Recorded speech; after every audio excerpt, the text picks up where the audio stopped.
আসলে শিউলি ভাই আসলে অনেক অসঙ্গতি আচ্ছা। এখানে।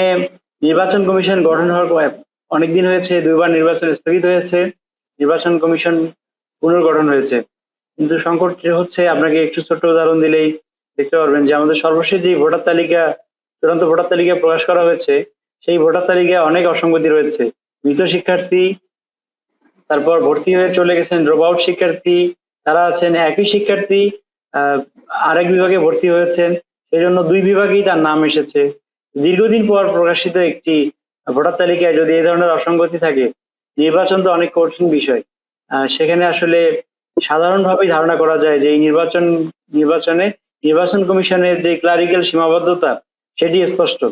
একই সাথে নির্বাচনী বিধির অনেক অস্পষ্টতা রয়েছে, সেই নির্বাচনী বিধির অস্পষ্টতাগুলি স্পষ্ট করা হয়নি। নির্বাচনে যেই পুরো প্রক্রিয়া, এই প্রক্রিয়ার জন্য যেই ধরনের পরিবেশ সৃষ্টি করা দরকার, হল সংসদগুলোতে ভোট গ্রহণ হবে, হল সংসদের নির্বাচনও হবে ডাকসুর সঙ্গে, তাদের সঙ্গে যে সমন্বয়ের একটা ঘাটতি রয়েছে। একই বিধান এক এক হলে এক এক রকম ভাবে প্রযোজ্য হচ্ছে বা প্রয়োগ হচ্ছে। হলে প্রভোস্টরা, হাউস টিউটররা হলে ঠিকভাবে অবস্থান করছেন না। নির্বাচনের জন্য যেই ধরনের বাধাগুলি আছে, সেগুলি এখনো খুব ভাবে চিহ্নিত করা হয়নি। আপনি বলছেন যে বিশ্ববিদ্যালয়ের উপাচার্য বলেছেন নির্বাচন শুরু হলে কি লাশও পড়তে পারে। তো আমরা ধরে নিলাম যে নিরাপত্তা, বর্তমান প্রেক্ষিতে নিরাপত্তা একটি গুরুত্বপূর্ণ বিষয়, কিন্তু বিশ্ববিদ্যালয়ের যে গেটগুলি আছে, গেটের বাইরেও অনেক ফাঁকা জায়গা আছে, সেগুলিতেও আমরা বিশ্ববিদ্যালয়ে এখন পর্যন্ত একদিন পুলিশ টহল আমরা দেখতে পাইনি। তো স্বভাবতই যদি কোনো দুর্ঘটনা ঘটে, আমরা চাই না ঘটুক, তাহলে এর দায় আসলে কে নেবেন? নির্বাচন কমিশন নাকি বিশ্ববিদ্যালয় প্রশাসন? আমরা নির্বাচন কমিশনের সঙ্গে বিশ্ববিদ্যালয় প্রশাসনেরও সমন্বয়ের যথেষ্ট ঘাটতি দেখতে পেয়েছি।